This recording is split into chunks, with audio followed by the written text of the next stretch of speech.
অসম সাহিত্য সভাৰ ৭৪ সংখ্যক বুঢ়ীদিহিং বৰডুমছা অধিৱেশনৰ স্মৃতিত আৰু অসম সাহিত্য সভাৰ গৌৰৱোজ্জ্বল শতবৰ্ষ অতিক্ৰমৰ ঐতিহাসিক সাক্ষী স্বৰূপে ডিগবৈ পেঙেৰী পথত অসম সাহিত্য সভাৰ স্মাৰক তোৰণ নিৰ্মাণৰ সিদ্ধান্ত গ্ৰহণ কৰা হৈছিল। অসম চৰকাৰৰ আনটাইড ফাণ্ডৰ 10 লক্ষ টকাকে ধৰি সৰ্বমুঠ 15 লক্ষ টকা ব্যয় সাপেক্ষে ইতিমধ্যে নিৰ্মাণ কাৰ্য সম্পন্ন হোৱা স্মাৰক তোৰণখনি আনুষ্ঠানিকভাৱে মুকলি কৰা হয়। অতিৰিক্ত 5 লক্ষ টকাৰ অনুদান আগবঢ়াই পেঙেৰীৰ ধ্ৰুৱ সোণোৱালে। উক্ত তোৰণখনি উন্মোচন কৰে অসম সাহিত্য সভাৰ সভাপতি ডক্টৰ সূৰ্য হাজৰিকাই।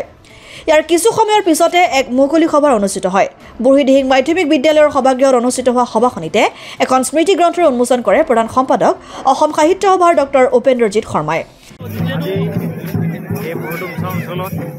বৰডুমছা শাখা সাহিত্য সভা আৰু পেঙেৰী সাহিত্য সভাই যি এক স্মাৰক তোৰণৰ নিৰ্মাণৰ কাৰ্যসূচী লৈছিল আজি বহু দিনৰ আগতে। আজি সেই শুভ কাৰ্য সম্পন্ন হ'ল আৰু আজি আমি অসম সাহিত্য সভাৰ হৈ এই স্মাৰক তোৰণখনৰ শুভ উন্মোচন কৰা হ'ল বুলি ঘোষণা কৰিছোঁ।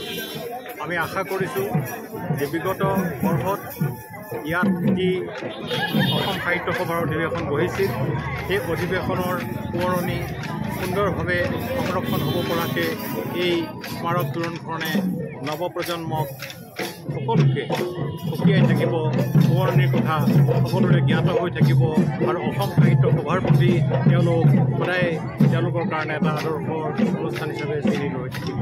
মই আশা কৰিছোঁ এই তোৰণখনিয়ে অসমৰ সাহিত্য আৰু সাংস্কৃতিক ইতিহাসত এক নতুন সূত্ৰপাত ঘটাব আৰু এই তোৰণৰ যোগেদি উৎসাহিত হৈ আমাৰ প্ৰজন্ম তথা ভৱিষ্যতৰ প্ৰজন্মই নানান প্ৰকাৰে তেওঁলোকৰ সাহিত্যৰ সাধনা কামত সাংস্কৃতিক সাধনা কামত ওচৰত ঘটাব পাৰিব বুলি মই ডিগবৈৰ পৰা ৰাজু হাজৰিকাৰ ৰিপৰ্ট, অসম আদিত্য।